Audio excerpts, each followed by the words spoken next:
Hello, welcome back to my channel trick and click. मैं हूं माजिद अली। आज के एमएस एक्सेल के इस वीडियो ट्यूटोरियल में हम एक fully automatic data entry form बनाना सीखेंगे, जिसका डाटा जो है हमारी डाटाबेस में ऑटोमेटिकली सेव होगा। ये हमारे पास डाटाबेस है, जबकि ये जो है हमारे पास इंटरफेस कह लें या डैशबोर्ड है। यहाँ पर हमने एम्प्लॉय के डाटा को सेव करना है। तो हमारा ये पूरे का पूरा इंटरफेस ऑटोमेटिकली किस तरह से काम करता है, ए टू जी मैं आपको इसका एक जो है डेमो देता हूं। ये देखिए, यहाँ पर मेरे पास जहां पर भी स्टेरिक्स लगे हुए हैं, इसका मतलब ये है कि हमारा डाटा जो है ये कंपलसरी है, मैंडेटरी है। मैं जाके सबसे पहले यहाँ पर जो है एम्प्लॉय आईडी देता हूँ। जैसे मैं एम्प्लॉय आईडी देता हूँ तो ऑटोमेटिकली ना सिर्फ सेल्स का कलर चेंज होता है, बल्कि साथ में चेक का जो है वो साइन भी लग जाता है। यहाँ पर देखिए, मैं जाके एम्प्लॉय का नेम लिखता हूँ। मैंने जाके एम्प्लॉय का नेम लिखा। इसी तरह से जो उसका फादर नेम है वो जाके लिख लेता हूँ। फादर नेम लिखने के बाद यहाँ से चेक किया, जेंडर को, उसका एड्रेस लिखा। मैं जाके यहाँ पर एड्रेस लिखता हूँ। जैसे जैसे डाटा एंट्री हो रही है, वो जो सेल हैं वो ग्रीन भी हो रहे हैं और साथ में ग्रीन टिक भी लग रहा है। प्रोविंस के लिए यहाँ पर मेरे पास एक लिस्ट है। मैं जाके यहाँ से प्रोविंस को सिलेक्ट करता हूँ। इसी तरह से सिटी की लिस्ट है, मैं जाके सिटी को सेट कर लेता हूँ। कॉन्टैक्ट में जाके यहाँ पर कॉन्टैक्ट लिखता हूँ। कॉन्टैक्ट के बाद मैंने यहाँ पर सीएनआईसी नंबर लिखा। सीएनआईसी नंबर लिखने के बाद यहाँ पर डेट ऑफ ज्वाइनिंग मैंने यहाँ पर लिख ली। डेट ऑफ ज्वाइनिंग को लिखने के बाद अब हमने यहाँ पर डिपार्टमेंट को लिस्ट से सिलेक्ट कर लिया। उसके बाद यहाँ से डेजिग्नेशन को सिलेक्ट कर लिया। डेजिग्नेशन को सिलेक्ट करने के बाद अब देखिए, हमारा सभी डाटा यहाँ पर फिल हो चुका है। फिल होने के बाद यहाँ पर मेरे पास एक चेक है टर्म एंड कंडीशन का। मैं जाके इसको चेक करता हूँ तो ये जो सबमिट का बटन है ये हाईलाइटेड हो जाता है। अगर इसमें से कोई एक भी डाटा नहीं लिखूंगा मैं यहाँ पर, तो ये देखिए ये हाईलाइटेड नहीं होगा, ये डिम होगा। जैसे ही मैं यहाँ पर जाके जो है कोई भी सभी सेल्स जब तक मेरे फिल नहीं होंगे, तो ये मेरा सबमिट वाला बटन हाईलाइट नहीं होगा। अनचेक होगा तो भी हाईलाइट नहीं होगा। मैंने इसको चेक किया। अब मैं जाके सिंपल सबमिट वाले बटन को प्रेस करता हूं तो यहाँ से डाटा मेरा गायब हो गया और ये जा चुका है डाटाबेस में। ये देखिए, ये यहाँ पर मेरा डाटा आ चुका है। ये देखिए, यहाँ पर आपको नजर आ रहा होगा माजिद अली का डाटा। तो ये हमारा डाटा प्रॉपरली हमारी डाटाबेस में जा रहा है। इसी तरह से साथ में क्लियर वाला बटन बना हुआ है। अगर मेरे से कहीं पर भी कोई गलती होती है, यहाँ पर ये देखिए मैंने जाके नंबर लिख दिए। फॉर एग्जांपल मैंने यहाँ पर फादर ने में भी कोई मेरे पास रॉन्ग एंट्री हो गई, तो मुझे इनको डिलीट करना है, तो मैं सिंपल जाके क्लियर वाले बटन को प्रेस करता हूँ तो मेरा सारे का सारा डाटा जो है वो क्लियर हो जाता है। ये पूरे का पूरा डैशबोर्ड जिसको हम लिंक करेंगे हमारी डाटाबेसेस के साथ, और हमारा ऑटोमेटिकली ये सभी चेक्स इनके ऊपर लगे हुए होंगे। आज की इस वीडियो में हम बनाएंगे। वीडियो बहुत ही ज़्यादा इंपॉर्टेंट है, तो वीडियो को एंड तक देखिएगा और मेरे यूट्यूब के चैनल को सब्सक्राइब करना मत भूलिएगा। आइए हम इसको one by one A to G start करते हैं। एमएस एक्सेल की एक शीट यहाँ पर ओपन है। एम्प्लॉय के जितने भी क्रेडेंशियल्स हैं मैंने पहले से यहाँ पर लिख रखे हैं, जिनमें employ ID, employ name, employ father's name, gender, address, province, city, contact, CNIC, date of joining, department और डेजिग्नेशन, ये सभी चीज़ें जो है वो आती हैं। ये जो शीट है ये हमारे पास डेटाबेस के तौर पर भी काम करेगी। जो भी एंट्री हम हमारे इंटरफेस से करते जाएंगे वो ऑटोमेटिकली यहाँ पर ऐड होती जाएगी। हमने यही डाटा जो है हमारे इंटरफेस से ऐड करवाना है, तो हम क्या करते हैं, इसको कर लेते हैं कॉपी। कंट्रोल+C से कॉपी कर लिया। चले जाते हैं शीट 1 में। यहाँ पर ऊपर से कुछ रोज छोड़ के हम यहाँ पर ये जो 25 नंबर पर हमारी रो स्टार्ट हो रही है, यहाँ पर जाके इस डाटा को कंट्रोल+V की मदद से पेस्ट कर देते हैं। पेस्ट करने के बाद ये जो ऊपर वाला हिस्सा है, यहाँ पर हमने हमारा जो इंटरफेस है या डैशबोर्ड कह लें, जहां से हमने डाटा एंट्री करनी है उसको डिजाइन करना है। तो हम क्या करेंगे, यहाँ पर B3 में या B4 में चले जाएंगे और यहाँ पर जाके हमने होम वाले टैब में जाना है, पेस्ट में चले जाना है और फिर से हमने चले जाना है पेस्ट स्पेशल में। हमारे पास कुछ इस तरह से पेस्ट स्पेशल के नाम से डायलॉग बॉक्स शो होगा। हमने ट्रांसपोज के ऊपर चेक करना है और ओके को प्रेस कर देना है, तो हमारा डाटा जो है वो वर्टिकली हमें कुछ इस तरह से यहाँ पर मिल जाएगा।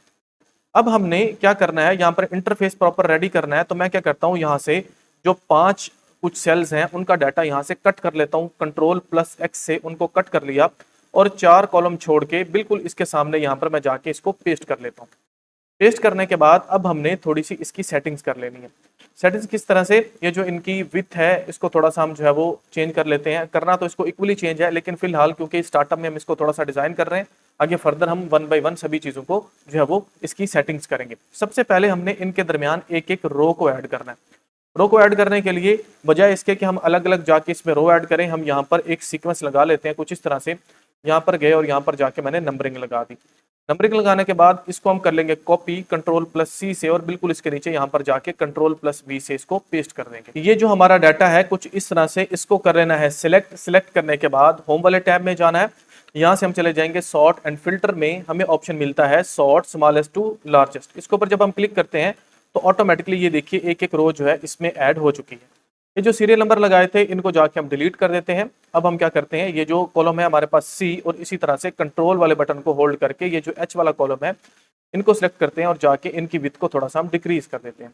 यहाँ पर हम जाएंगे और यहाँ पर हम लगाएंगे इस तरह से कॉलन का साइन, उसको हम सिलेक्ट करके उसका जो साइज है उसको थोड़ा सा हम इंक्रीज कर लेंगे। तो मैं जाके इसके साइज को कर लेता हूँ 14 और इसको कर लेता हूँ बोल्ड। बोल्ड करने के बाद अब हम क्या करेंगे, इसको कॉपी करेंगे। कॉपी करने के बाद सभी जो सेल्स हैं हमारे पास कंट्रोल को होल्ड करके उनको सिलेक्ट करेंगे। इसको सिलेक्ट किया, इसी तरह से इसको सिलेक्ट, जेंडर, एड्रेस, प्रोविंस और बाकी जितने भी हमारे पास यहाँ पर सेल्स हैं इन सबको हमने कुछ इस तरह से सिलेक्ट कर लेना है। सिलेक्ट करने के बाद कंट्रोल प्लस वी को प्रेस करना है तो सभी में ये जो कॉलम है ये पेस्ट हो जाएगा।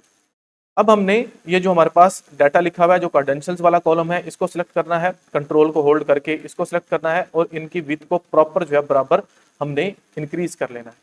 इंक्रीज करने के बाद ये जो इनके अलाइनमेंट है उस अलाइनमेंट को हम सेट करेंगे। तो मैं जाके इनकी जो अलाइनमेंट है कुछ इस तरह से जो है वो लेफ्ट कर देता हूँ। लेफ्ट करने के बाद अब हमारे पास यहाँ पर ये जो डी कॉलम और इसी तरह से कंट्रोल को होल्ड करके ये जो आई कॉलम है हमने इनकी विड्थ को कुछ इस तरह से इंक्रीज कर देना है। तो ये देखिए ये बराबर जो है दोनों इंक्रीज होंगे। अब हमने क्या करना है, ये जो हमारे पास डाटा है, अब हमारे पास ये जो सेल्स हैं सामने जहां पर हमने डाटा को कलेक्ट करना है, जाके इसके ऊपर कंडीशनल फॉर्मेटिंग को अप्लाई करेंगे। कंडीशनल फॉर्मेटिंग हम किस तरह से अप्लाई करेंगे, हम पहले इनको कंट्रोल की मदद से जो है वो सबको सिलेक्ट कर लेते हैं। कंट्रोल, इसी तरह से इन सभी को हमने क्या कर लिया, सिलेक्ट कर लिया। लेकिन हमने यहाँ पर जेंडर को फिलहाल जो है वो सिलेक्ट नहीं करना, बाकी सभी को सिलेक्ट करेंगे। ये देखिए यहाँ पर जाके मैंने सभी डाटा को कुछ इस तरह से सिलेक्ट कर लिया। सिलेक्ट करने के बाद अब हम क्या करेंगे, हम कंडीशनल फॉर्मेटिंग में जाएंगे, यहाँ पर जाएंगे न्यू रूल के ऊपर, एक इस तरह से डायलॉग बॉक्स अपेयर होगा। यहाँ से अब हमने जो है चले जाना है format only cell that contains, इसके ऊपर क्लिक करेंगे। यहाँ पर हमारे पास ऑप्शन आता है तो हमने यहाँ से जाके सबसे पहले ब्लैंक्स को सेट करना है। ब्लैंक्स, जब भी हमारे पास कोई भी सेल ये ब्लैंक हो तो क्या होना चाहिए, उसका कलर जो है वो रेड हो जाना चाहिए। तो हम फिल में चले जाते हैं और यहाँ से जाके लाइट रेड कलर जो है उसको सिलेक्ट कर लेते हैं कुछ इस तरह से। चलें, ये जो पिंक कलर है इसको सिलेक्ट कर लेते हैं और प्रेस कर लेते हैं ओके और ओके। तो जितने भी सेल्स जब वो एम्प्टी होंगे तो ऑटोमेटिकली क्या होगा, यहाँ पर उनका जो कलर है वो ये हो जाएगा। अब हमने क्या करना है, फिर से इन सभी को सिलेक्ट करना है कंट्रोल की मदद से। मैंने कंट्रोल को प्रेस किया कुछ इस तरह से, ये देखिए मैं सभी को सिलेक्ट कर रहा हूँ।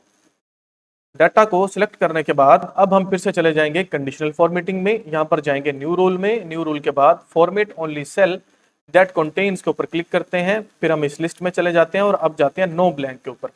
मतलब जब भी हमारा डाटा जो है ये ब्लैंक नहीं हो, कुछ डाटा इसमें इंसर्ट हो जाए तो इसका कलर जो है वो लाइट ग्रीन हो जाना चाहिए और इसका जो फॉन्ट है उसका स्टाइल क्या हो जाए, हमारे पास बोल्ड हो जाए। इसका जो बॉर्डर है वो बॉर्डर भी हम उसके ऊपर अप्लाई कर लेते हैं। तो कुछ इस तरह से जाके बॉर्डर को अप्लाई कर लेते हैं, ऐसे ऐसे ऐसे और ऐसे, और प्रेस कर देते हैं ओके और ओके। अब देखिए जो भी डाटा मैं यहाँ पर लिखूंगा, जैसे मैं इम्प्लॉय आईडी यहाँ पर जाके लिखता हूँ तो ऑटोमेटिकली क्या होगा, इसका कलर जो है वो ग्रीन होता जाएगा और इसके ऊपर बॉर्डर भी अप्लाई हो जाएगा। इसी तरह से इम्प्लॉय नेम जो है मैं जाके यहाँ पर फॉर एग्जांपल लिखता हूँ, कोई भी डाटा मैं जाके माजिद लिख लेता हूँ। तो ये देखिए इसके ऊपर दो कंडीशन जो है हमारे इन सेल बॉक्स के ऊपर जो है वो अप्लाई हो चुकी है। जाके डाटा को हम रिमूव कर लेते हैं और रिमूव करने के बाद इनकी जो अलाइनमेंट है उसको सेट करते हैं। पहले इनको हम फिर से सिलेक्ट कर लेंगे, कंट्रोल वाले बटन को होल्ड करके इन सबको हमने कर लिया कुछ इस तरह से सिलेक्ट। सिलेक्ट करने के बाद अब हम चले जाते हैं अलाइनमेंट में और जाके इनके अलाइनमेंट जो है वो सेंटर कर लेते हैं। वो सेल्स जिनमें हम डाटा कलेक्ट कर रहे थे बिल्कुल उनके सामने वाले सेल में हमने जाके एक फार्मूला लगाना है। वो फार्मूला है इफ का, इज इक्वल टू का साइन लगाते हैं और इफ का फार्मूला लगाते हैं, राउंड ब्रैकेट स्टार्ट करते हैं। लॉजिकल टेस्ट में देते हैं कि अगर ये जो सेल है ये क्या हो, ये बराबर हो किसके, एम्प्टी के। एम्प्टी को हम डबल कोटेशन से जो है वो जाहिर करते हैं। तो क्या होना चाहिए, यहाँ पर एक स्टार लग जाए। ठीक है जी, तो हम यहाँ पर इन्वर्टेड कॉमास में एक स्टार दे देंगे। मैं यहाँ पर जाके इस तरह से स्टार दे देता हूँ। उसके बाद अगर ये फॉल्स है तो क्या होना चाहिए, यहाँ पर 1 आ जाना चाहिए। राउंड ब्रैकेट को हम क्लोज करते हैं और इंटर को प्रेस करते हैं तो ये देखिए यहाँ पर स्टार आ गया। इसकी अलाइनमेंट को मिडल कर लेते हैं और मिडल करने के बाद इसके साइज को हम कर लेते हैं 14 14 करने के बाद इसके कलर को हम कर लेंगे रेड और इसी तरह से इसको हम बाकी सभी सेल्स में पेस्ट कर देंगे। देखते हैं कॉपी Ctrl+C से अब हम कंट्रोल को होल्ड करके बाकी सभी में इसको पेस्ट कर लेते हैं। तो मैं कंट्रोल होल्ड करके इन सबको जो है वो सिलेक्ट कर लेता हूँ। ये देखिए मैं इन सभी जो इनके बिल्कुल कॉरस्पॉन्डिंग सेल्स हैं जहां पर हम डाटा इकट्ठा कर रहे थे उनको सिलेक्ट करके Ctrl+V को प्रेस करता हूँ तो सब में जो है कुछ इस तरह से स्टार हमें शो हो जाता है। अब क्या करते हैं जी, इन दोनों कॉलम्स को कंट्रोल की मदद से हम सिलेक्ट कर लेते हैं और इनकी जो विड्थ है उसको हम डिक्रीज कर लेते हैं। अब हमने ये जो स्टार्स हैं इनके ऊपर कंडीशनल फॉर्मेटिंग अप्लाई करनी है ताकि जब भी इन टेक्स्ट में कोई डाटा लिखा जाए तो यहाँ पर ग्रीन चेक लग जाए। उसके लिए सभी स्टार्स को कंट्रोल वाले बटन को होल्ड करके हम सिलेक्ट कर लेंगे सिवाय जेंडर वाले स्टार के। जेंडर वाला स्टार हमने नहीं लगाना था, हमने लगा लिया। चलिए इसको मैं रिमूव कर देता हूँ। बाकी सभी स्टार्स को हम क्या कर लेते हैं जी, इनको सिलेक्ट कर लेते हैं कुछ इस तरह से। कंट्रोल के बटन को होल्ड किया और सभी को हमने सिलेक्ट कर लिया। चले गए कंडीशनल फॉर्मेटिंग में, यहाँ पर चले गए न्यू रूल में और यहाँ पर जो फर्स्ट वाला ऑप्शन है इसी रूल को हमने रहने देना है। यहाँ से जाके हमने कर लेना है आइकन सेट। आइकन सेट के बाद यहाँ पर हमने जाके ये वाला जो हमारे पास चेक और क्रॉस वाला ऑप्शन है उसको हमने सिलेक्ट कर लेना है। यहाँ से जाके इसको नो आइकन और इसको जाके भी हमने कर देना है no icon. Greater than is equal to पे जाके हमने जो वैल्यू है उसको 1 करना है और यहाँ पर नीचे हमने वैल्यू को कर देना है 0। ठीक हो गया जी। और यहाँ से जाके शो आइकन ओनली को हमने चेक करना है और प्रेस कर देना है ओके। तो क्या होगा, यहाँ पर हमारी कंडीशनल फॉर्मेटिंग अप्लाई हो जाएगी। अब यहाँ पर देखिए मैं जाकर लिखता हूँ जी एम्प्लॉय आईडी। मैंने यहाँ पर जाके एम्प्लॉय आईडी को लिखा तो ऑटोमेटिकली यहाँ पर चेक लग रहा है। इसी तरह से यहाँ पर एम्प्लॉय नेम में जाके मैं एम्प्लॉय नेम लिखता हूँ तो इसके जैसे ही डाटा लिखूंगा तो यहाँ पर चेक हमारा जो है वो ऑटोमेटिकली लगता जाएगा। तो हमने इन सभी सेल्स में क्या कर दिया, जो है ये कंडीशनल फॉर्मेटिंग 2 हमने अप्लाई कर दी हुई है। यहाँ से जाके ये जो स्टार है इसको हम रिमूव कर देते हैं। अब हमने ये जो सेल्स हैं जहां पर हम डाटा कलेक्ट कर रहे हैं इनकी हाइट को थोड़ा सा इंक्रीज करना है। तो कंट्रोल वाले बटन को होल्ड करके इन सभी जो रोज हैं इनको मैं सिलेक्ट कर लेता हूं। सिलेक्ट करने के बाद इनकी विड्थ को थोड़ा सा इंक्रीज करूंगा ताकि हमारा डाटा जो है प्रॉपर कुछ जो है हमें शो हो। तो ये देखिए कुछ इस तरह से इनकी विड्थ को हम इंक्रीज कर लेते हैं। इंक्रीज करने के बाद अब हमने यहाँ पर जो है ऑप्शन बटन्स लगाने हैं या समटाइम इनको रेडियो बटन भी कहा जाता है, जहां से जाके हम जेंडर को सिलेक्ट करेंगे। उसके लिए हमारे पास डेवलपर टैब का होना जरूरी है। डेवलपर टैब अगर आपके पास शो हो रहा है तो ठीक है, अदरवाइज इस रिबन में कहीं पर भी राइट क्लिक कीजिए, चले जाइए कस्टमाइज द रिबन के ऊपर। इस तरह से एक्सेल ऑप्शन वाला आपको जो है डायलॉग बॉक्स शो होगा। यहाँ से मेन टैब्स को सिलेक्ट कीजिए। यहाँ पर आपको डेवलपर वाला ऑप्शन मिलेगा, ऐड के ऊपर क्लिक करेंगे, मेन टैब्स में आपका जो डेवलपर है वो ऐड हो जाएगा। ओके को प्रेस करेंगे तो आपका यहाँ पर मेन्यू में आपको डेवलपर टैब शो होना शुरू हो जाएगा। तो अब आपने क्या करना है, यहाँ पर डेवलपर में चले जाना है। डेवलपर में जाने के बाद यहाँ पर आपको इंसर्ट के नाम से ऑप्शन मिलेगा। ठीक हो गया जी। तो मैं डेवलपर में चला गया, यहाँ पर इंसर्ट में चला गया तो यहाँ पर हमें ये ऑप्शन मिल रहा है ऑप्शन बटन, या समटाइम इसको जो है वो रेडियो बटन भी कहा जाता है। तो इसको सिलेक्ट किया, जाके इसको यहाँ पर हमने ड्रैग करवाने के बाद Ctrl+D को प्रेस करके इसकी कॉपी निकाल लेते हैं और उसको हम ड्रैग करवा लेते हैं बिल्कुल इसके यहाँ पर इस तरह से सामने। इसके ऊपर जाके राइट क्लिक करते हैं और जाके एडिट टेक्स्ट में जाते हैं और इसके टेक्स्ट को एडिट करके हम यहाँ पर लिखेंगे मेल। तो मैं यहाँ पर जाके लिख लेता हूँ मेल और उसके बाद जो जो दूसरे नंबर पर हमारे पास ऑप्शन है इसको जाके राइट क्लिक करते हैं, एडिट टेक्स्ट में जाते हैं और जो पहले से ऑप्शन यहाँ पर लिखा हुआ है उसको रिमूव करके यहाँ पर हम लिख लेंगे फीमेल। तो मैंने यहाँ पर जाके फीमेल लिख लिया। अब हमारे पास जो है मेल और फीमेल दोनों का जो है वो ऑप्शन बटन यहाँ पर शो हो गया। अब हमने किसी भी सेल को जाके इसकी जो है वो हमने रेफरेंस देना है, इनको सिलेक्ट करना है। पहले मेल को जाके राइट क्लिक किया, फॉर्मेट कंट्रोल में गए और यहाँ पर सेल लिंक में जाके बिल्कुल यहाँ से कोई भी एक सेल जो है हम उनको सिलेक्ट करके उसका जो है वो यहाँ पर ऑप्शन दे देते हैं। तो मैं इसको सिलेक्ट कर रहा हूँ और ओके को प्रेस करता हूँ तो इसका जो है रेफरेंस यहाँ पर मिल जाएगा। होगा क्या, जब मैं यहाँ पर मेल के ऊपर क्लिक करता हूँ तो यहाँ पर 1 आ जाता है और जब मैं यहाँ पर फीमेल के ऊपर क्लिक करता हूँ तो हमारे पास 2 आ जाता है। अब हमने यहाँ पर बिल्कुल नीचे टर्म एंड कंडीशन वाला एक बॉक्स जो है वो ऐड करना है। ये जो 2 रोज हैं इनको सिलेक्ट करके करता हूँ मर्ज एंड सेंटर और यहाँ पर जाके हेडिंग दे देता हूँ टर्म एंड कंडीशन की। टर्म एंड कंडीशन को यहाँ पर लिखने के बाद नीचे हमने जो टर्म एंड कंडीशंस हैं उनको एक बॉक्स में लिख लेना है। तो मैं जाके यहाँ पर कुछ इस तरह से ये जो हमारे पास कुछ सेल्स हैं इनको सिलेक्ट कर लेता हूँ। सिलेक्ट करने के बाद मैं जाके इसको भी कर लेता हूँ मर्ज एंड सेंटर और यहाँ पर कुछ टर्म एंड कंडीशंस को टाइप कर लेता हूँ। टर्म एंड कंडीशंस को यहाँ पर लिखने के बाद हमने यहाँ पर एक चेक बॉक्स को ऐड करवाना है टर्म एंड कंडीशंस के लिए। तो उसके लिए हम फिर से चले जाते हैं डेवलपर वाले टैब में। यहाँ पर हम चले जाएंगे इंसर्ट में और इंसर्ट में जाने के बाद यहाँ से हम चेक बॉक्स को ऐड करेंगे और उसको यहाँ पर हम ड्रैग करवा देंगे कुछ इस तरह से। तो ये देखिए चेक बॉक्स जो है वो ऐड हो चुका है। राइट क्लिक करते हैं और चले जाते हैं एडिट टेक्स्ट में और जाके ये जो टेक्स्ट है इसको रिमूव कर देते हैं क्योंकि इस टेक्स्ट की हमें ज़रूरत नहीं है। इसको रिमूव करने के बाद अब हम क्या करेंगे, इसको ड्रैग करके थोड़ा सा इसके जो है वो क्रीप कर लेंगे। राइट क्लिक किया और यहाँ पर चले गए और इसको ड्रैग करवा के इस टर्म एंड कंडीशन के थोड़ा सा हमने कुछ इस तरह से क्रीप करवा लिया। अगर इसका साइज इंक्रीज करना है तो आप इसका साइज और इसको ड्रैग करके कहीं पर भी आप लेके जा सकते हैं। तो ये थोड़ा सा जो है हमारे पास कुछ यहाँ पर चेक बॉक्स आ गया, इसको सिलेक्ट करके इसकी जो अलाइनमेंट है उसको हम मिडल एंड सेंटर करवा लेते हैं और उसके मुताबिक ही हम फिर से इसको ड्रैग करवा के जो है इसको ले जाएंगे यहाँ पर कुछ इस तरह से। ये देखिए मैं इसको ड्रैग करवा रहा हूँ, यहाँ पर ये सेट आ चुका है। अब हमने इसके ऊपर राइट क्लिक करना है, फॉर्मेट कंट्रोल में जाना है और यहाँ पर जाके इसका लिंक देना है। तो यहाँ से जाके बिल्कुल इसके नीचे वाले सेल को सिलेक्ट करके मैं इसका लिंक दे देता हूँ। होगा क्या, जब मैं इसको चेक करूंगा तो यहाँ पर ट्रू आ जाएगा, अगर मैं इसको अनचेक करूंगा तो यहाँ पर फॉल्स आ जाएगा। अब हमने यहाँ पर एक छोटा सा फार्मूला ऐड करना है, लेकिन फार्मूला को ऐड करने से पहले हमने एक काउंट ए वाला फार्मूला यहाँ पर ऐड करना है। काउंट ए वाला फार्मूला और जो नीचे एंड वाला हमने एक फार्मूला लगाना है उसको हम टर्म एंड कंडीशन को चेक करने के लिए लगाएंगे। लेकिन आप पहले यहाँ पर काउंट ए के फार्मूला को जहां पर अप्लाई कर रहे हैं इसको देख लीजिए, आगे आप इसकी फर्दर समझ आएगी। तो सबसे पहले हमने इक्वल टू का साइन लगाया, यहाँ पे लिखते हैं काउंट ए। काउंट ए लगाने के बाद राउंड ब्रैकेट को स्टार्ट करते हैं और इन सभी सेल्स का जो है एड्रेस दे देते हैं। यहाँ पर ये देखिए इसको सिलेक्ट किया, उसके बाद लगाया कॉमा, फिर हमने नेक्स्ट कॉमा, इसी तरह से इसको सिलेक्ट किया, कॉमा लगाया, सिलेक्ट किया कॉमा, सिलेक्ट किया कॉमा, इसी तरह से सिलेक्ट करके साथ साथ हम कॉमा लगाते जा रहे हैं। तो ये जो सभी सेल्स हैं इनकी रेंजेस जो हैं वो सिलेक्ट हो रही हैं। राउंड ब्रैकेट को क्लोज करके इंटर को प्रेस करेंगे, हमारे पास यहाँ पर काउंट वाला जो फार्मूला है वो अप्लाई हो चुका है। होगा क्या, जितने भी सेल्स में हम डाटा लिखते जाएंगे ऑटोमेटिकली हमें बताता जाएगा कि यहाँ पर कितने सेल्स में हमारा डाटा जो है वो ऐड हो चुका है। अब यहाँ तक हमारे पास तकरीबन 50% तक काम मुकम्मल हो चुका है। हमारे पास यहाँ पर कुछ ऑप्शंस हैं जिनमें एड्रेस है, एड्रेस के बाद यहाँ पर प्रोविंस है, सिटी है और इसी तरह से डिपार्टमेंट और डेजिग्नेशन है। इसके लिए हमने यहाँ पर लिस्ट्स को लेके आना है, तो हम यहाँ पर डाटा वैलिडेशन को अप्लाई करेंगे। सबसे पहले हम जो है प्रिंस के सामने जो सेल है इसको सिलेक्ट कर लेते हैं, चले जाते हैं हम जो है डाटा वाले टैब में। यहाँ पर हमारे पास ऑप्शन है डाटा वैलिडेशन का, इसके ऊपर जाके क्लिक करते हैं। यहाँ से हम चले जाते हैं लिस्ट में, वो हमसे सोर्स में मांग रहा है डाटा, तो हमने बजाय इसके के अलग अलग लिखे, मैंने एक लिस्ट बनाई हुई है। तो हम चले जाते हैं शीट 3 में, यहाँ पर हमारे पास ये जो लिस्ट है ये प्रोविंसेस की है। तो जाके ओके को प्रेस करता हूँ, ओके को प्रेस करने के बाद ये देखिए यहाँ पर जो प्रोविंसेस की लिस्ट है वो हमें मिल जाएगी कुछ इस तरह से। अब हमें सिटी की लिस्ट चाहिए, तो सिटी वाले सेल को सिलेक्ट करेंगे, चले जाएंगे डाटा वाले टैब में, यहाँ से चले जाएंगे डाटा वैलिडेशंस में। यहाँ से हम जाके लिस्ट को सिलेक्ट करेंगे, लिस्ट को सिलेक्ट करने के बाद यहाँ पर सोर्स पे जाएंगे, चले जाएंगे शीट 3 में और ये है मेरे पास सिटीज की लिस्ट, इसकी रेंजेस देंगे, ओके को प्रेस करेंगे तो यहाँ पर हमारे पास जो सिटीज हैं उनकी लिस्ट हमें मिल जाएगी। इसी तरह से हमारे पास जो है डिपार्टमेंट की एक लिस्ट है, तो डिपार्टमेंट के सामने जो सेल है हमारे पास इसको जाके सिलेक्ट कर लेते हैं।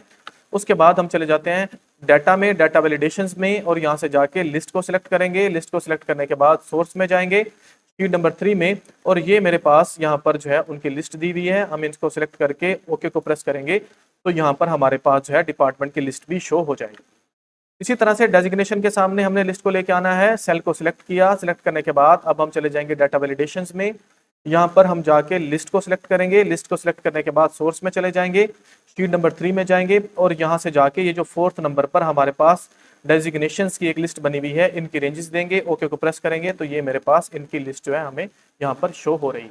अब हमने यहाँ पर एक और फार्मूला अप्लाई करना है, एंड का फार्मूला, इज इक्वल टू का साइन और यहाँ पर लगाएंगे एंड के बाद राउंड ब्रैकेट को स्टार्ट करेंगे और यहाँ पर हम लिखेंगे कि अगर ये जो सेल है इस सेल को ये बराबर है किसके, ट्रू के, और उसके साथ साथ कॉमा लगाते हैं, हम यहाँ पर लिखते हैं और उसके साथ साथ अगर ये जो सेल है ये बराबर है 12 के, क्योंकि ये देखिए हमारे पास जितने भी चेक बॉक्स, पहले इसको गिनती कर लेते हैं, 1 2 3 4 5 6 7 8 9 10 और 11, 12 हमारे पास जेंडर वाला है तो हम यहाँ पर लिखेंगे 11। अगर ये 11 के बराबर है तो इसका मतलब है हमारी टर्म एंड कंडीशन जो है वो ट्रू हो सकती है, अदरवाइज ट्रू नहीं हो सकती।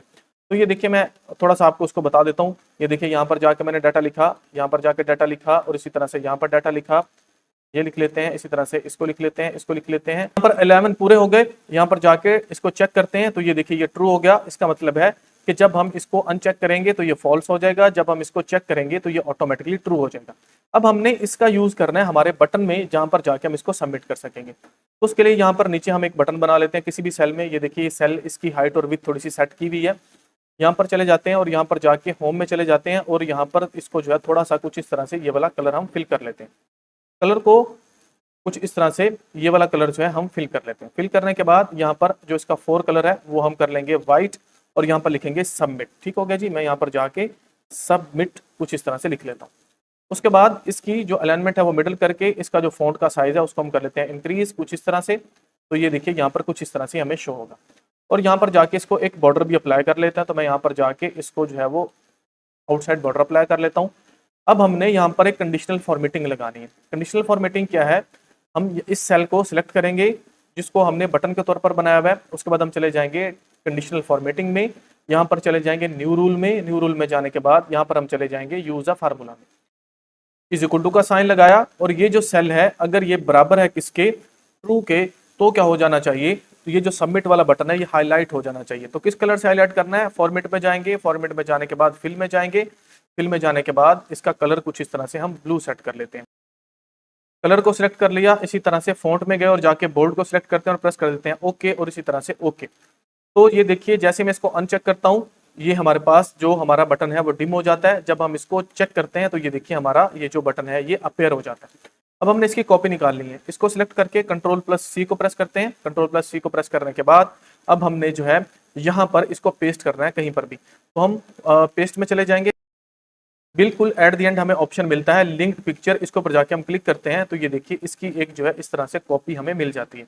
इसको जाके हम यहाँ पर कुछ इस तरह से ड्रैग करवा देते हैं। इसको सिलेक्ट करते हैं, फॉर्मेट पिक्चर में गए, यहाँ पर गए पिक्चर इफेक्ट में और जाके इसको जो है हम कोई बटन की शेप भी दे देते हैं। मैं यहाँ पर गया और जाके इसको कुछ इस तरह से इसकी शेप दे दी। इसके वाले बटन को हम प्रेस कर देते हैं। अब हम जो है यहाँ पर 3-4 रोज मजीद ऐड करवा देते हैं। मैं इंसर्ट में जाके यहाँ पर जो है मजीद रोज जो है वो इंसर्ट करवा देता हूँ ताकि हमारे डैशबोर्ड में ये चीजें नजर नहीं है। अब हमने यहाँ पर एक और बटन बनाना है, वो जो बटन बनाना है वो होगा क्लियर के नाम से। तो बिल्कुल इसके ऊपर हम क्लियर वाला बटन बनाते हैं। यहाँ पर गए, जाके इस कलर को सिलेक्ट कर लिया और इसका 4 कलर व्हाइट कर लिया और यहाँ पर जाके हम लिखते हैं क्लियर। ये क्लियर वाला बटन इसलिए होगा ताकि अगर हमने गलत एंट्री कर ली तो इस बटन को जब हम प्रेस करेंगे तो हमारा डाटा ऑटोमेटिकली जो है वो क्लियर हो जाएगा। इसके फॉन्ट के साइज को थोड़ा सा इंक्रीज कर लेते हैं, फिर इसको सिलेक्ट कर लेते हैं। सिलेक्ट करके इसका जो कलर है इसको हम बिल्कुल सेम ही कर लेते हैं, इस तरह से ब्लू। ब्लू करने के बाद इसको कंट्रोल प्लस बी से कर लेंगे बोल्ड। बोल्ड करने के बाद इसको सिलेक्ट करेंगे, कंट्रोल प्लस सी से इसकी कॉपी निकालेंगे। कॉपी निकालने के बाद अब हम चले जाएंगे पेस्ट में और यहाँ से जाके इसको जो है वो लिंक्ड पिक्चर की तरह से पेस्ट कर लेंगे। इसको पकड़ा और यहाँ पर हमने कुछ इस तरह से बिल्कुल इसके सामने हमने ड्रैग कर दिया। इसी तरह से पिक्चर इफेक्ट्स में गए, 3D रोटेशंस में गए और जाके इसको जो है कुछ इस तरह से हम बटन की शेप दे देते हैं। तो मैं कुछ इस तरह से इस बटन की शेप इसको दे देता हूँ। एस्केप को प्रेस करूंगा तो यहाँ से ये जो हमारा डाटा है वो गायब हो जाएगा। अब हम क्या करते हैं, यहाँ पर कुछ रोज मजीद ऐड करवा लेते हैं। यहाँ पर इंसर्ट किया तो रोज इंसर्ट होगी और हमारे डैशबोर्ड से ये थोड़ा सा नीचे चलेगी। तो कुछ इस तरह से हमारा अब तक जो डैशबोर्ड है वो रेडी हो चुका है। अब यहाँ पर जो सबसे पहले हमने कंडेंशियल्स यहाँ पर पेस्ट किए थे, इनके नीचे हमने हर कंडेंशियल के सामने वाले सेल का एड्रेस देना है। जैसे यहाँ पर देखिए एम्प्लॉय आईडी है तो हम इज इक्वल टू का साइन लगाएंगे और यहाँ पर जाके एम्प्लॉय आईडी वाले सेल का एड्रेस देंगे और इंटर को प्रेस कर देंगे। इसी तरह से एम्प्लॉय नेम है, इज इक्वल टू का साइन यहाँ पर लगाते हैं। उसके बाद हम जाके एम्प्लॉय नेम वाले सेल का एड्रेस देंगे और इंटर को प्रेस करेंगे। फादर नेम के सामने गए, इज इक्वल टू का साइन लगाया और जाके फादर नेम के सामने जो सेल है उसका एड्रेस दिया, इंटर को प्रेस किया। इसी तरह से जेंडर है, इज इक्वल टू का साइन लगाएंगे और यहाँ पर जहाँ पर 1 और 0 शो हो रहा है जाके उस सेल का एड्रेस देंगे और इंटर को प्रेस करेंगे। इसी तरह से हम सभी सेल्स में उनके क्रेडेंशियल्स के सामने जो टेक्स्ट बॉक्स है उनका एड्रेस दे देते हैं। सभी सेल्स का एड्रेस हमने यहाँ पर दे दिया है। अब हमने थोड़े से इसके इंटरफेस को डिजाइन करना है। तो हम क्या करते हैं, कुछ इस तरह से ये जो इसका पार्ट है यहाँ पर इसको कर लेते हैं सिलेक्ट। सिलेक्ट करने के बाद यहाँ पर कोई भी कलर फिल कर लेते हैं। तो यहाँ पर जाके जो भी कलर यहाँ पर सूट कर रहा हो वो कलर हम यहाँ से फिल कर लेते हैं। तो मैं जाके यहाँ से जो है कुछ इस तरह से ये वाला कलर जो है इसको फिल कर लेता हूँ। कलर को फिल करने के बाद अब हमने यहाँ पर ये जो टर्म एंड कंडीशन और नीचे वाला हमारे पास सेल था इनको सिलेक्ट करके इसको हम कर लेते हैं ऑल बॉर्डर। ऑल बॉर्डर करने के बाद अब हमारे पास ये जो डाटा है इसको कंट्रोल की मदद से हम होल्ड करेंगे। होल्ड करके इनका जो हमारे पास फॉन्ट का साइज है उसको अगर इंक्रीज करना है तो उसको इंक्रीज करवा लीजिए। अगर इस आपने मिडिल सेंटर करना है, इसके फॉन्ट के कलर को चेंज करना है, जो भी आप इसके अंदर चेंजिंग्स करना चाहते हैं वो करवा सकते हैं। तो मैं इसके साइज को थोड़ा सा इंक्रीज करवा लेता हूँ, कुछ इस तरह से ये हमें शो होगा। अब हमने जो है यहाँ पर हमारे डाटा को जो है वो अप्लाई करना है। उससे पहले हम क्या करते हैं जी, इसको कुछ इस तरह से सिलेक्ट करके इसका जो आउटसाइड बॉर्डर है उसको अप्लाई करवा लेते हैं। तो यहाँ पर गए और जाके इसको थिक आउटसाइड बॉर्डर हमने अप्लाई करवा लिया। ये जो दरमियान में हमारे पास ये है सेल, इसकी थोड़ी सी जो है विड्थ हम डिक्रीज करवा लेते हैं। अब हम चले जाएंगे व्यू में, व्यू में जाने के बाद इसकी ग्रिड लाइन को फिर से रिमूव करवा लेंगे। तो कुछ इस तरह से हमारे पास डाटा जो है ये शो हो रहा है, ये हमारे पास एक इंटरफेस है। अब हमने यहाँ पर एक माइक्रो रिकॉर्ड करना है ताकि हमारा डाटा ऑटोमेटिकली जो है वो सबमिट हो सके हमारी डेटाबेस में। तो उसके लिए हमने यहाँ पर एक दफ़ा डाटा लिख लेना है, चले जाना है डेवलपर में, डेवलपर में जाने के बाद रिकॉर्ड माइक्रो के ऊपर जाके क्लिक करना है। जाके इसका एक कोई नाम रख लेते हैं, तो मैं इसका नाम रख लेता हूँ ABC, कोई भी नाम आप रख सकते हैं, और ओके को प्रेस करेंगे तो हमारी जो रिकॉर्डिंग है वो स्टार्ट हो जाएगी। अब हमने यहाँ से चले जाना है नीचे, बिल्कुल जहाँ पर हमारा डाटा यहाँ पर ऑटोमेटिकली आ रहा था, इसको जाके करेंगे सिलेक्ट। सिलेक्ट करने के बाद Ctrl+C से इसको कर लेंगे कॉपी, डाटाबेस में चले जाएंगे। और अब हमने यहाँ पर Ctrl+Alt+V को प्रेस करना है, यहाँ से वैल्यूज को सिलेक्ट करना है और ओके को प्रेस कर देना है। ओके को प्रेस करने के बाद अब हमने यूज रिलेटिव रेफरेंस को अनचेक कर देना है, इसको खत्म कर देना है। अब फिर चले जाएंगे इंटरफेस में, जाके ये जो हमारे पास डाटा था इस सारे के सारे डाटा को हम डिलीट कर देंगे। कंट्रोल की मदद से इन सबको हम सिलेक्ट कर लेते हैं, सिलेक्ट करके डिलीट वाले बटन को प्रेस करते हैं, फर्स्ट सेल को सिलेक्ट करते हैं और जाके रिकॉर्डिंग को स्टॉप कर देते हैं। माइक्रो हमारा रिकॉर्ड हो चुका है। हमने सिंपल ये जो सबमिट वाला बटन है इसके ऊपर जाके राइट क्लिक कर देना है और जाके इसको असाइन माइक्रो कर देना है। असाइन माइक्रो पे चले जाते हैं और यहाँ से जाके वो जो ABC के नाम से हमने माइक्रो बनाया था उसको जाके इसको असाइन कर देते हैं और प्रेस कर देते हैं ओके। अब हम इसको ट्राई करते हैं जी। अब हम यहाँ पर फटाफट से डाटा को फिल कर लेते हैं और चेक करते हैं कि क्या हमारा माइक्रो काम कर रहा है या नहीं कर रहा। तो मैं यहाँ पर डाटा को फटाफट से फिल कर लेता हूँ। डाटा को मैंने फिल कर लिया। जैसे ही मैं इसको फिल करके टर्म एंड कंडीशन को चेक करता हूँ, बटन मेरा हाईलाइट हो गया। सबमिट वाले बटन को प्रेस करता हूँ, जाते हैं डाटाबेस में, तो ये देखिए डाटा मेरा यहाँ पर हमें जो है यहाँ पर मिल चुका है। जाके इसकी सेटिंग्स हम बाद में कर लेंगे, लेकिन बेसिकली हमारा डाटा जो है हमारी डाटाबेस में सेव होना शुरू हो गया है। अब हमने इंटरफेस में चले जाना है। इंटरफेस में जाने के बाद अब हमने यहाँ पर क्लियर वाले बटन के लिए एक छोटा सा मैक्रो रिकॉर्ड करना है। वो इसलिए रिकॉर्ड करना है कि हमारा जो डाटा है अगर कोई गलती हो जाए तो ऑटोमेटिकली क्लियर वाले बटन को प्रेस करने के बाद वो डाटा सारे का सारा क्लियर हो जाए। तो उसके लिए मैं फटाफट से यहाँ पर एक डाटा लिखूंगा। मैंने यहाँ पर डाटा लिख लिया। क्लियर वाले बटन के लिए हमने फिर से एक मैक्रो को रिकॉर्ड करना है, तो हम डेवलपर में चले जाएंगे रिकॉर्ड मैक्रो पे, इसका नाम हम रख देंगे क्लियर। ठीक होगा जी। उसके बाद हमने क्या करना है, ओके वाले बटन को प्रेस करना है, तो हमारा माइक्रो रिकॉर्ड हो रहा है। सिंपल हमने ये जो सभी डाटा है कंट्रोल वाले बटन को होल्ड करके इन सभी डाटा को हमने जो है वो सिलेक्ट करके इसको डिलीट कर देना है। तो मैंने इन सबको सिलेक्ट किया और उसके बाद मैंने कर दिया डिलीट। डिलीट के बाद यहाँ से इसको कर देना है अनचेक। अनचेक करने के बाद फर्स्ट सेल के ऊपर हमारा जो है वो कर्सर चला जाएगा। अब हमने रिकॉर्डिंग को स्टॉप कर देना है। सिंपल जाके क्लियर वाले बटन के ऊपर राइट क्लिक करते हैं और इसको जो है वो माइक्रो असाइन कर देते हैं। असाइन माइक्रो में गए, जाके क्लियर वाला जो माइक्रो है उसको हम असाइन कर देते हैं और जो है ओके वाले बटन को प्रेस कर देते हैं। तो हमारे पास सबमिट और क्लियर दोनों के माइक्रोस असाइन हो चुके हैं। जाके कोई भी वैल्यू लिखता हूँ, फॉर एग्जांपल मैं देखिए यहाँ पर एम्प्लॉय ID 109 लिख लिया, इसी तरह से एम्प्लॉय नेम कुछ लिखा, इसी तरह से फादर नेम कुछ लिखा। यहाँ पर कोई भी डाटा मेरे पास जो है एड्रेस का वो मैंने लिखा, प्रोविंस जाके यहाँ से सिलेक्ट कर रहा हूँ। मेरा डाटा हो गया गलत, मुझे इसको क्लियर करना है। क्लियर वाले बटन को प्रेस करता हूँ तो ये देखिए मेरा डाटा जो है वो ऑटोमेटिकली यहाँ से क्लियर हो चुका है।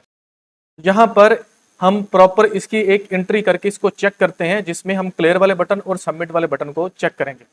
सबसे पहले जाके एम्प्लॉय ID को मैं लिखता हूँ, उसके बाद एम्प्लॉय नेम लिख लेता हूँ। तो मैंने जाके यहाँ पर एम्प्लॉय के नेम को लिख लिया। इसी तरह से फादर्स नेम में लिखता हूँ, तो मैंने जाके यहाँ पर फादर नेम को लिखा। यहाँ से मेल को चेक कर दिया, एड्रेस उसका जो भी है वो एड्रेस लिख लिया। प्रोविंस को जाके यहाँ से लिस्ट बॉक्स में से चेक किया। सिटी में गए, यहाँ से जाके सिटी को सिलेक्ट किया। कॉन्टैक्ट में जाके जो कॉन्टैक्ट डिटेल्स हैं वो दे दी।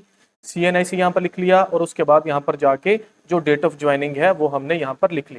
लिखने के बाद अब हम डिपार्टमेंट यहाँ से सिलेक्ट कर लेते हैं और यहाँ से जाके डेजिग्नेशन को सिलेक्ट कर लेते हैं। टर्म एंड कंडीशन को चेक करते हैं, तो ये देखिए बटन हमारा सबमिट वाला काम कर रहा है। करने के बाद जब हम सबमिट को प्रेस करते हैं तो देखिए मेरा डाटा यहाँ से ऑटोमेटिकली ये शीट यहाँ पर इंटर हो रहा है। ये देखिए यहाँ पर ये मेरा डाटा यहाँ पर इंटर हो चुका है मेरी डाटाबेस में। मतलब हमारा जो प्रॉपर डाटा एंट्री का काम है वो क्लियरली ये काम कर रहा है। फिर से जाके यहाँ पर कोई भी एंट्री मैं करता हूँ, फॉर एग्जांपल मैंने यहाँ पर नंबर लिखने थे, मैंने यहाँ पर जाके गलती से ये लिख दिया, मैं क्लियर करना चाहता हूँ, क्लियर वाले बटन को प्रेस करता हूँ तो देखिए मेरा डाटा ऑटोमेटिकली वहाँ से क्लियर भी हो गया। तो ये थी आज की वीडियो जिसमें हमने एक प्रॉपर डाटा एंट्री फॉर्म को बनाया, जिसका डाटा जो है वो सभी ऑटोमेशंस के साथ डाटाबेस में सेव होता है। तो वीडियो यकीनन आपके लिए हेल्पफुल होगी। वीडियो को एंड तक देखिएगा और मेरे यूट्यूब के चैनल ट्रिक एंड क्लिक को सब्सक्राइब लाजमी कर दीजिएगा। Thank you so much.